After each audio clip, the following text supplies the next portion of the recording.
Hi, it's Mitch from Pickdawgz.com here with the free pick in the White Sox versus Cubs Major League Baseball matchup on Friday, August 9th, 2024. If you like all the free picks we do at Pickdawgz, you'll love our premium picks, our best bets. Just go to Pickdawgz.com, click on the premium picks tab, or just click on the link below in the description.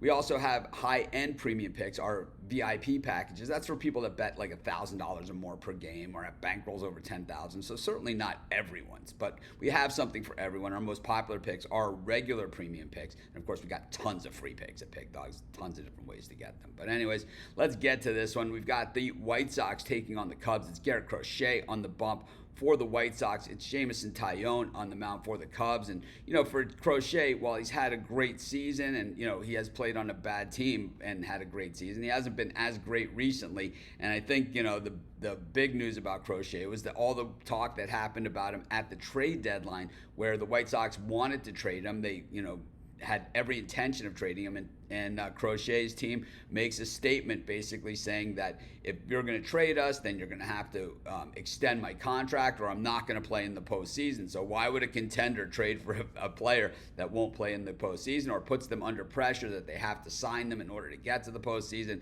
It's just too big of a risk because a guy like Crochet would have commanded a very, very high trade value. But as he's been pitching recently, well, he's certainly hurting that. Crochet is a 3.19 ERA on the season, but it's 4.91 over his last three starts. He still is one of the top strikeout guys in baseball. We cannot take that away from him. And of course, he is a reliever that's turned starter, so it's kind of like he still gets treated a little by like a reliever by some and a starter by others. On the other side of it, Jameson Taillon gets the ball for the Cubs, and while I've never had a lot of faith in him, he hasn't been all that terrible this season. 3.25 ERA on the year and 4.08 over his last three starts. For me, I always see Taillon as kind of a mid-4 ERA guy. He always starts the season with a really low ERA and just kind of goes up from there. When you look at the way these teams are hitting the baseball, the Cubs are hitting .258 versus left-handed pitching, which of course Crochet is a lefty, and that's over their last 10 games, while the White Sox .211 versus right-handed pitching. So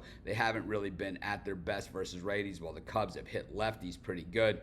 Meanwhile, the Cubs bullpen, 2.70 ERA over their last 10 games, while the White Sox bullpen, 8.15 ERA. The White Sox bullpen ERA for the season is 5.04, and the White Sox have had more blown saves, over 40, than any other team in baseball. I believe that's probably a record. I mean, you take 40 games that they were winning, and even 35 of those, if they could get out of those, like most teams do, and get it home. We're talking about an entirely different season, but here, I say every year the worst teams in baseball, still win 60, 65 games or even more than that. Not going to be the case with the White Sox, who are 13 and 55 in their last 58 games overall. Just absolutely horrible. Everyone knows I'm a White Sox fan, so it pains me to say this. I'm going to take the Chicago Cubs, and that's going to be my free pick. Of course, while you're doing your picks, putting your bets in, use our free betting tools at sportschatplace.com.